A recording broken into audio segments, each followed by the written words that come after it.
970 break होता है तो और नीचे के टारगेट बन के आ सकते हैं कुछ 20,750 तक के।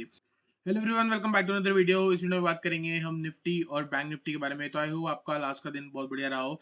ठीक है, तो यहाँ पे हम बात करने वाले हैं निफ्टी और बैंक निफ्टी के बारे में, पूरी वीक के बारे में, और साथ ही साथ प्रॉपर एनालाइज करेंगे इंट्राडे के लिए कि ट्यूसडे को हमने क्या करना है। गाइस, सैटरडे संडे और मंडे की छुट्टी है, तो इतना तो है कि मंडे को खुलते ही मार्केट हो सकता है थोड़ी बहुत आपको साइडवेज देखने को मिले। उसमें ऑप्शन ट्रेडर्स जो बायर्स हैं उनको हो सकता है थोड़ा पैसा बनाने में डिफिकल्टी आ सकती है। ठीक है, तो सबसे पहले हम बात कर लेते हैं बड़े टाइम फ्रेम के बारे में। और गाइस, लास्ट फ्राइडे को, जो अभी फ्राइडे गया है, ठीक है, एक दिन पहले मैंने आपको सारी चीजें बोली थी, तो इसके लिए ना एक लाइक तो बनता है। यहाँ पे अगर आपने देखा होगा, मॉर्निंग में 938 bank Nifty trading in narrow range. उसके बाद अपसाइड टारगेट दिया 48,000। हिट हुए कि नहीं हुए कमेंट करके बताओ, सारे टारगेट हिट हुए हैं। उसके बाद आपको याद होगा लास्ट वीडियो में, इस वीडियो में जो मैंने आपको लास्ट वीडियो बताई थी, उसमें मैंने आपको बोला था 48,000 एक ऐसा लेवल है बैंक निफ्टी का जहां से बैंक निफ्टी आपको गिरती हुई दिख सकती है। तो जब मार्केट ऊपर जा रही थी, हमने कॉल पे पैसा कमाया। यहाँ पे आप देख सकते हो 48,000 की कॉल दी थी, 330 से लेकर 340 के बीच में। 333 कहीं से बाउंस मारी थी और सारे टारगेट हिट करे हैं उसने। उसके बाद अगर आप देखोगे तो ऊपर मार्केट सस्टेन हो रही थी, कहीं ना कहीं रिवर्सल के साइन बनते हुए दिख रहे थे। और यहाँ पे अगर आप देखोगे तो उसके बाद हमने एक कॉल और दी थी, आपको दिखाऊंगा कॉल थोड़ी देर में आ जाएगी। यहाँ पे 150 से लेके 160, 47,500 की पुट। वो कैसे गई, यहाँ पे आप देख सकते हो 150 से लेके 225 222 तक पहले गई। उसके बाद वो वापस नीचे गिरी। मैंने आपको यहाँ पे प्रॉपर बोला था कि ये अभी और ऊपर जा सकती है, प्रॉपर वीडियो में बताया था। और उसके बाद वो वापस 150 से 350 तक गई। 200 पॉइंट का टारगेट हमको मिला। प्रीमियम चैनल के आप देख सकते हो स्क्रीनशॉट, मैंने 11:50 पे देख दी थी। आप इसको शेयर भी, आप इसको देख सकते हो। यहाँ पे आपको, अगर आपने आपका जहाँ पे भी अकाउंट है वहाँ पे 47,500 का पुट 11:50 पे आप रेट देख सकते हो क्या चल रहा था। उसके बाद वो बाइंग जोन पे पहुंचा और कैसे उसने बढ़िया टारगेट दिया। ठीक है, तो बात करते हैं यहाँ पे निफ्टी के बारे में। बड़े टाइम फ्रेम के लिए हमको अपना टाइम फ्रेम भी बड़ा करना पड़ेगा। सबसे पहले डेली टाइम फ्रेम देखना पड़ेगा। डेली टाइम फ्रेम पे अगर आप देखते हो तो मार्केट जो है एक बहुत बड़े अप ट्रेंड में चल रही है। तो देखा जाए तो यहाँ से हायर आई की फॉर्मेशन लगी जा रही है। और यहाँ पे एक लास्ट बढ़िया कैंडल बनी थी, एक रिवर्सल कैंडल। ठीक है, रिवर्सल कैंडल क्या होता है? रिवर्सल कैंडल, इसका नाम था बियरिश एंगल्फिंग। बियरिश को मैं ऐसे लिख दूंगा और एंगल्फिंग को मैं ऐसे लिख दूंगा। ठीक है, तो यहाँ पे आप देख सकते हो बियरिश एंगल्फिंग हमने देखने को मिली थी। 1 आवर के टाइम फ्रेम पे चलेंगे और उस गिरावट का जब हम फिबोनाची लगाएंगे तो हमको ये देखने को मिलेगा कि उस गिरावट की ऑलमोस्ट 61% तक की रिट्रेसमेंट हुई। और 61% रिट्रेसमेंट मैंने आपको क्या बताया था, गोल्डन रिवर्सल रेशियो होता है। देखा जाता है कि यहाँ से एक बार वापस मार्केट घूम सकती है। तो आप देख सकते हो ऑलमोस्ट यहाँ से 21,360 से लेके मार्केट ने फॉल दी 21,230, ऑलमोस्ट 130 पॉइंट का ड्रॉप आया यहाँ पे। ठीक है, उसके बाद मार्केट ने वापस एंड के टाइम पे ऊपर आ गई। देखा जाए तो यहीं कहीं पे रेंज बनाई है। अब देखो क्या है, यहाँ पे ना बहुत ईजी हो रहा था सेटअप बनाना, यहाँ पे बहुत ज्यादा आसान है। क्योंकि हमको एक स्विंग हाई मिल गया, हमको यहाँ पे एक स्विंग लो दिख गया। प्रीवियसली हमको यहाँ पे दिख गया कि एक बियरिश सेंटीमेंट था। ठीक है, एक बियरिश सेंटीमेंट था। उसके बाद अगर आप देखोगे हमको यहाँ पे क्या दिखा, पुल बैक। अब पुल बैक का क्या हुआ, एक स्विंग आके वापस ऊपर हो गई। अब सिंपल है, ये लो ब्रेक हुआ तो कंफर्मेशन है लोअर लो की फॉर्मेशन की। यहाँ से लोअर लो की फॉर्मेशन लगनी शुरू हो जाएगी। और बाय चांस अगर मार्केट ये हाई ब्रेक करती है तो यहाँ पे आप देख सकते हो कि एक हायर हाई की फॉर्मेशन लग सकती है। तो इसका मतलब अगर मार्केट 21,400 के ऊपर निकलती है तो ऊपर के लेवल्स जो है वो आपके लिए वैलिड हो जाएंगे। और बाय चांस अगर मार्केट 21,200 या फिर आप कह सकते हो 21,230 के नीचे निकलती है तो डाउन साइड के लेवल्स आ सकते हैं। 21,200 ब्रेक होता है, देर आर हाई चांस कि यहाँ पे आपको एक नया लो भी देखने को मिल जाए, मतलब ये भी ब्रेक हो जाए। और अगर 21,400 ब्रेक होता है, देर आर हाई चांस कि आपको एक नया ऑल टाइम हाई भी देखने को मिल जाए।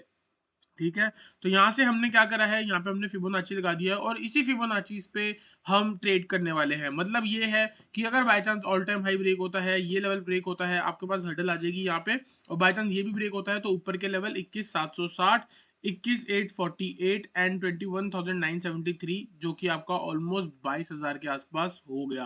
ऑन द डाउन साइड ये लेवल ब्रेक होता है तो नया लो लग सकता है, उसके बारे में भी बात करेंगे। ठीक है, तो यहाँ पे नॉर्मल लेवल्स के बारे में अगर हम बात करें, 15 मिनट के टाइम फ्रेम पे चलते हैं। लास्ट हाई 21,400, 21,400 पे हमको यहाँ पे एक रिजेक्शन दिख गई, दूसरी रिजेक्शन यहाँ दिख गई। अगर कल इंट्राडे पे मार्केट 21,400 के ऊपर आके सस्टेन होती है, आप बाय करके चल सकते हो। टारगेट होगा आपका 21,460 एंड 21,520। ये मैंने आपको लास्ट वीडियो में भी बोला था। तो इसके ऊपर आके अच्छे खासे सस्टेन नहीं हुई, आप देख सकते हो यहाँ पे रेंज ही बनाई है, कोई भी एक बढ़िया बाइंग नहीं देखने को मिली।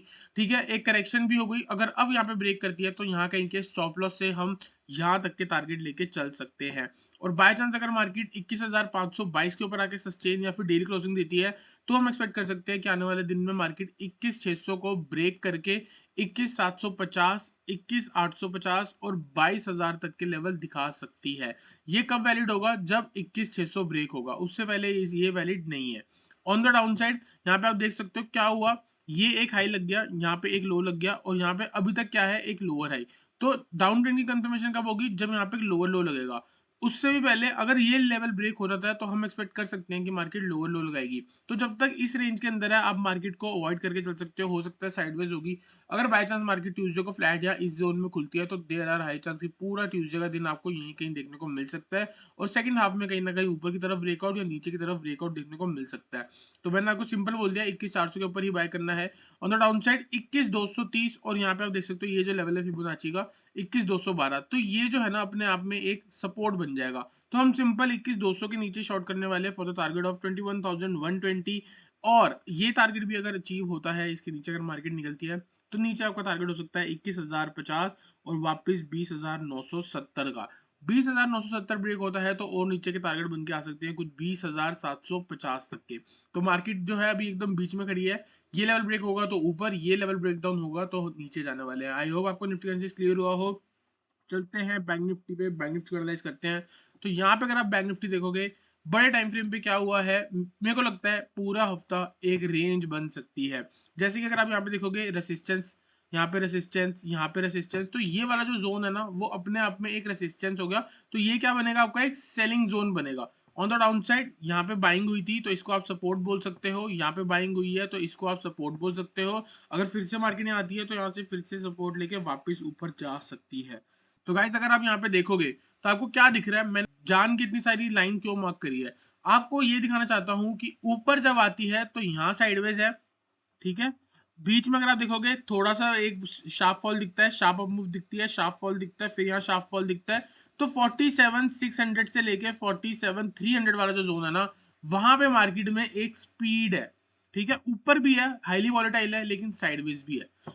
इसके नीचे और तेज हो जाती है मार्केट। तो यहाँ पे सिंपल है, कुछ कुछ जो लेवल है ना बहुत बढ़िया लेवल है। दूसरी अगर आपको मैं चीज दिखाऊंगा तो यहाँ पे आपको क्या दिख रहा है, एक हेड एंड शोल्डर बनता हुआ। इस हेड एंड शोल्डर के अकॉर्डिंग अगर मार्केट 47,400 के नीचे आके सस्टेन होती है तो मार्केट में 600 पॉइंट या फिर 500 पॉइंट तक की गिरावट आ सकती है। तो अगर कल मार्केट 47,400 के नीचे सस्टेन हो ट्यूसडे को, आप शॉर्ट करके चल सकते हो। स्टॉप लॉस हो सकता है आपका 47,750 या फिर 47,800। टारगेट हो सकता है आपका 46,900 या फिर 46,800। तो बिग ट्रेड भी लेके चल सकते हो, मतलब एक दो दिन का होल्ड भी करके चल सकते हो। यहाँ पे इस हेड एंड शोल्डर को कर सकते हो आप ट्रेड। तो हेड एंड शोल्डर का टारगेट कैसे बनता है, जो भी शोल्डर होता है उसका हम यहाँ पे स्टॉप लॉस लगाते हैं और हेड से लेकर नेकलाइन का जो डिस्टेंस होता है ऑलमोस्ट 605 पॉइंट का है, उसके नीचे नेकलाइन के नीचे हम वो टारगेट लगा के चल सकते हैं। तो हेड एंड शोल्डर आपको एक तरह से क्या दिखता है, एक रिवर्सल पैटर्न होता है। ये अप मूव आ रही थी और यहाँ हेड एंड शोल्डर बना, ब्रेकडाउन होगा तो वापस नीचे चला जाएगा। तो यहाँ पे सिंपल है, आने वाले दिन में अगर मार्केट इस लेवल के ऊपर आएगी जहाँ पे हेड एंड शोल्डर का स्टॉप लॉस हिट होना चाहिए, वहां पे हम बाइंग करेंगे। क्योंकि अगर आप यहाँ पे देखोगे आपको यहाँ पे क्या दिख जाएगा, एक डबल बॉटम भी बनता हुआ दिख सकता है। तो बाय चांस अगर 47,800 के ऊपर आती है आप बाय करके चल सकते हो, टारगेट 48,000 हो सकता है। ऑन द डाउन साइड अगर मार्केट 47,400 ब्रेक करती है तो आपका नीचे की तरफ टारगेट 47,300, 47,200 एंड 47,100 और बड़ा टारगेट आपको 46,900 हो सकता है। आपको यहाँ पे आके बाइंग के बारे में सोचना ही होगा या आपको यहाँ पे अपनी पोजीशन काटनी ही होगी, ठीक है। और इसके बारे में हम कुछ नहीं कह सकते। अगर आपको यहाँ पे दिखेगा तो मार्केट एक तरह से रेंज में ही है, जब तक ऑल टाइम हाई ब्रेक नहीं होगा तब तक हम बड़े लेवल्स के बारे में बात नहीं करेंगे। और अगर आपको बड़े लेवल के बारे में बात करनी है या हम एज्यूम कर ले कि मार्केट आने वाले दिन में ऑल टाइम हाई ब्रेक कर सकती है तो उसका टारगेट कैसे निकालेंगे आप ये सीख सकते हो। यहाँ पे अगर आप देखोगे तो ये हमने लास्ट मूव पे, जैसे लास्ट गिरावट हुई है ना उस पे आप लगा सकते हो या फिर आप ऑल टाइम हाई से पकड़ लो, एक ही बात है, ज्यादा कुछ फर्क नहीं होगा। तो यहाँ पे सिंपल है, अगर मार्केट यहाँ से गिरी है, एक एक्सीडेंट हुआ, वापस आई, ऑलमोस्ट 100% की करेक्शन हो गई। अगर इसके ऊपर आके मार्केट यहाँ से चेंज होती है आपका नेक्स्ट टारगेट होगा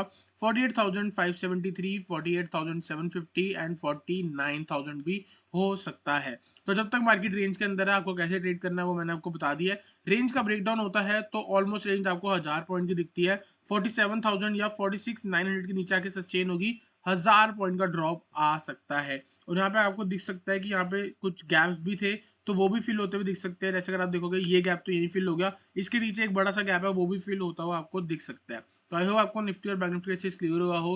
वीडियो अच्छी लगी तो वीडियो को लाइक करना, चैनल को सब्सक्राइब करना।